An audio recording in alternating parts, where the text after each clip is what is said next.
Hey guys, so I am 3 months postpartum as of yesterday. So first of all, a little recap of my postpartum journey. So a week after I gave birth, I ended up with a UTI and took 2 weeks of antibiotics, which then offset my pH balance. So I ended up taking 5 days of an antibacterial gel, and then I didn't think that cleared it up, so I went back and the pharmacist ended up giving me like 3 pills for a yeast infection, which I knew it wasn't a yeast infection because I wasn't itchy or whatsoever. The only symptoms I had was I was and I still am having discharge, and it's kind of yellowish, almost like ovulation, but yellowish. So it's like that school glue kind of discharge. Anywho, I went back to my nurse because I had to go back for a pap smear anyway. So I explained to her what was happening, that I'm still having lots of discharge and I still had to wear panty liners. So she done another swab, which is how I found out that I had a pH balance off in the first place. It was from a swab from, I think that was like my 6-week postpartum checkup. So I went back today and I was a little nervous because in the back of my mind I was thinking, like, what if there's something wrong with my pap test? But today my doctor told me that my pap test came back great, there was no problems, and the swab was fine too. He said don't worry about it. He said it's just normal. So I try not to worry about it. He said the only thing he would worry, like start to worry, is if painful sex or really bad smell, and if it was itchy or burny, I think is what he said. Which, to be honest, TMI, I haven't had sex yet and I'm 3 months postpartum, so I don't really know. But I will say, when I had my pap test done, it kind of hurt, I'm not gonna lie. Another thing that's happening down there is, so I started working out, I think I said that before, and I started kind of getting back into my yoga. And certain poses that I do, for example, downward dog, or if I'm in downward dog and I lift like one leg, like a one-legged downward dog, that's a lot of down dogs, I get air in there and it feels uncomfortable. So I guess what I'm trying to say is there's some queefing happening. And I'm not going to like public yoga classes, so it's not so bad, but it's still uncomfortable. And I messaged my doula actually and asked her, like, is it normal? And she said it's totally normal. And she said it happens to a lot of women, not only people who give birth, but just age in general. I'm not on birth control and I don't plan on being on birth control. I don't feel like that's necessary right now. I mean, I definitely don't want to get pregnant again. I at least want a year break, at least.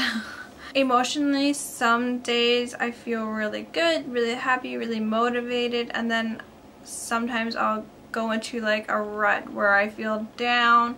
I wouldn't say that I'm depressed, but I'm lazy, no energy, no motivation. I just don't want to do anything. I don't want to go anywhere.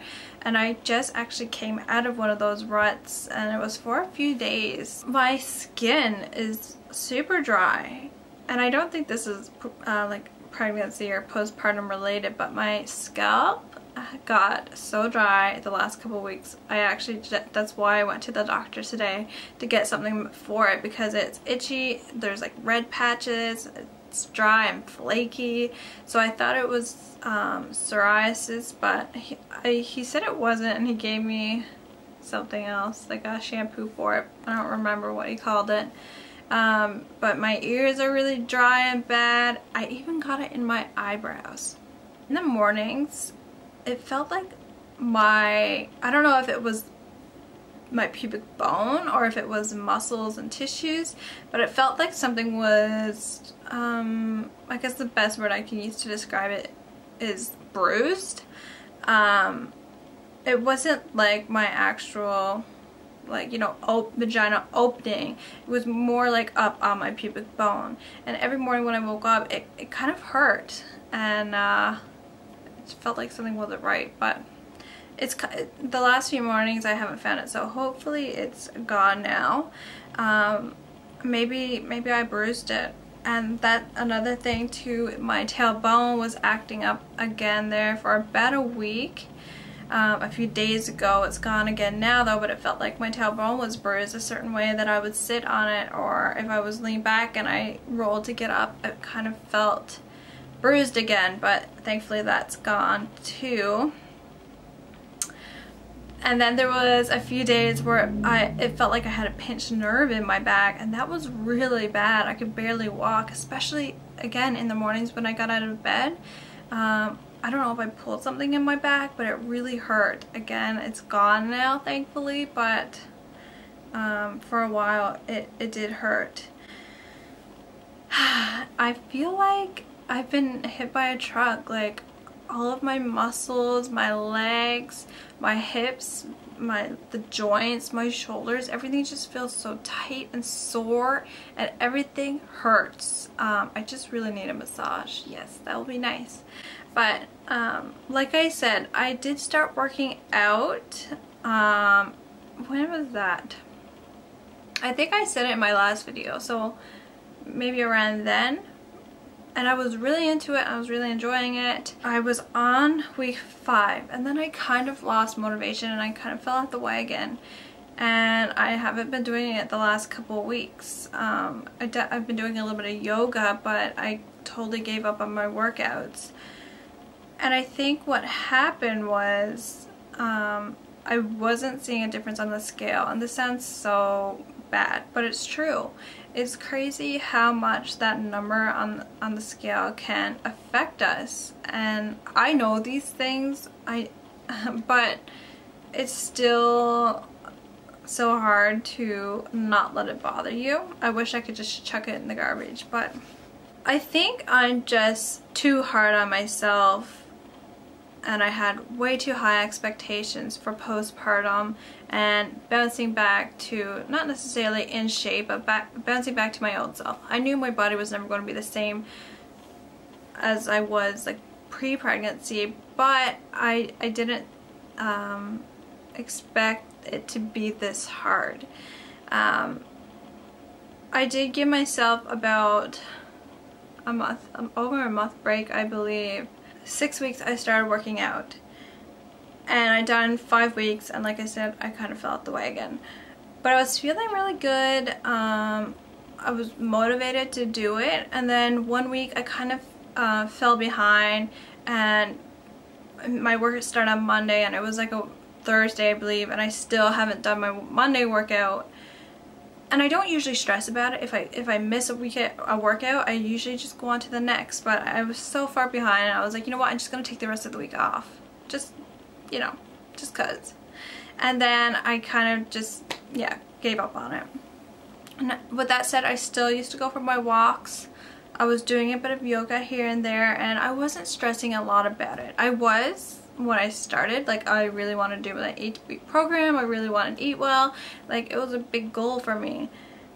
And it's not that I eat really, really bad. Like, I don't have the best diet. Like, I don't diet at all. I've never done a diet in my life. I'm not about that. But I was trying to eat more healthy foods.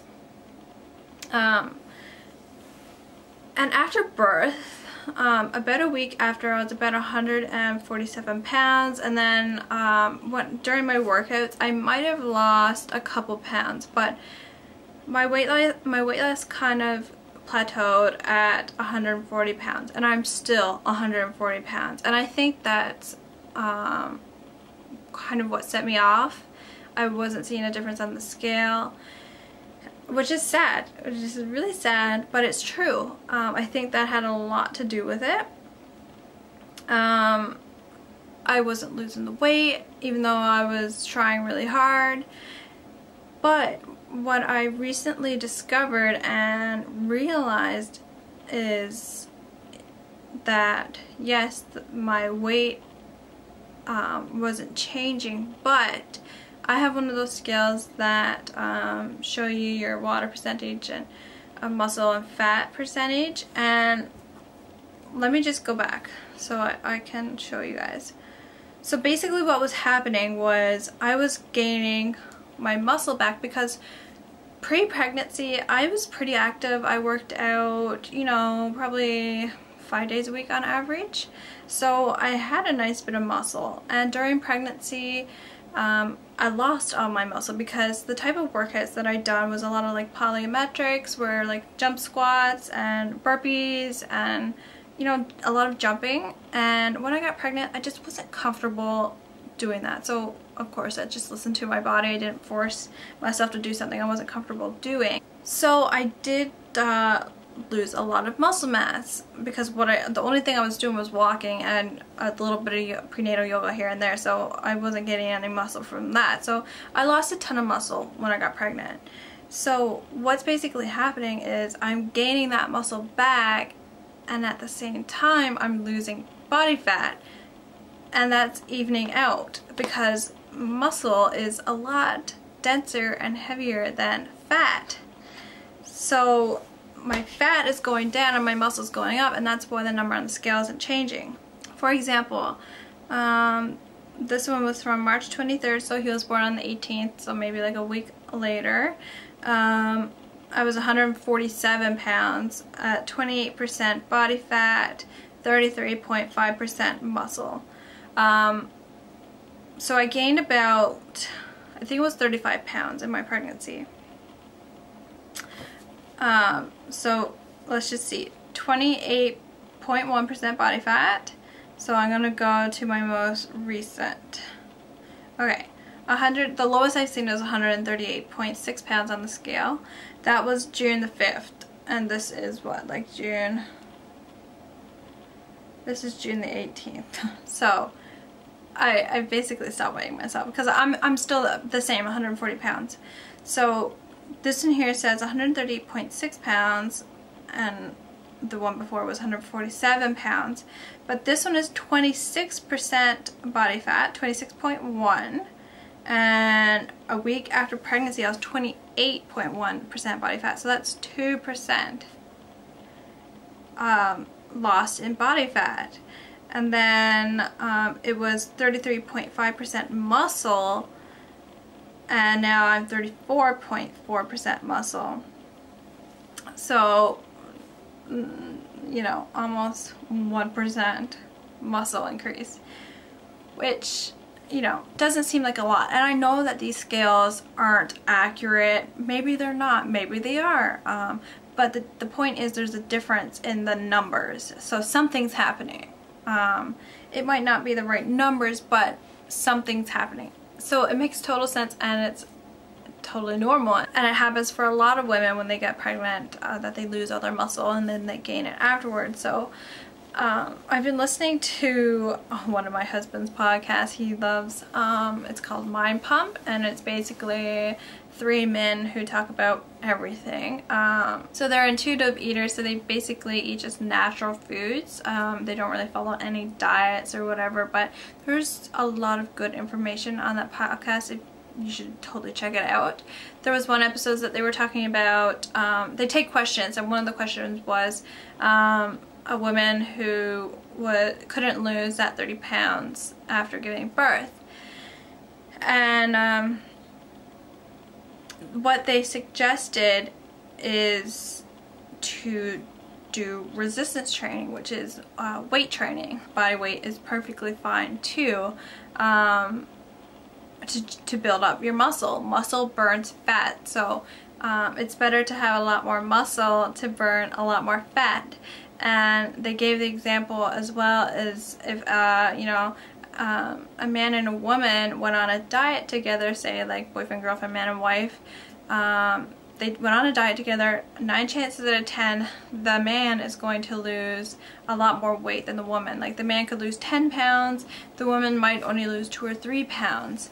And it's because a man is majority of the times more muscular than the woman, and more muscle burns more fat, so it requires more energy. So that is a really good example. He also said to not expect to lose any weight within the first month, but basically what they said is postpartum, the best thing to do is resistance training, either weight or body weight, and build up a bit of muscle, which makes total sense. I'm definitely going to try and work on that. Like I said, I feel like I'm just way too hard on myself, and I have way too high expectations for postpartum, and that's why I'm having such a hard time with it. As for why like all of my muscles hurts, I'm not really sure, but my hips and my shoulders and all of my joints just hurt so bad. And even the tendon like on the bottom of my foot, not the like the ankle one, but on the bottom of your foot, every morning when I get up and step on the floor, it hurts so bad. So I just feel like everything is just so tight and it hurts and it's sore, and my poor joints, I feel like an old lady. I'm not really sure what that's about, but that's another reason why I don't really feel like working out, is because I just hurt everywhere. I think that's pretty much all I had to say. That's a mouthful. Thank you so much for watching. Hopefully this is my last postpartum update, but of course if I feel the need to make another one, I will for sure keep you updated. Maybe I'll just add a couple things into Jack's next monthly update, but hopefully I won't have to make another like 15-20 minute video. Anyways, thanks so much for watching, and I will see you in my next video. Bye!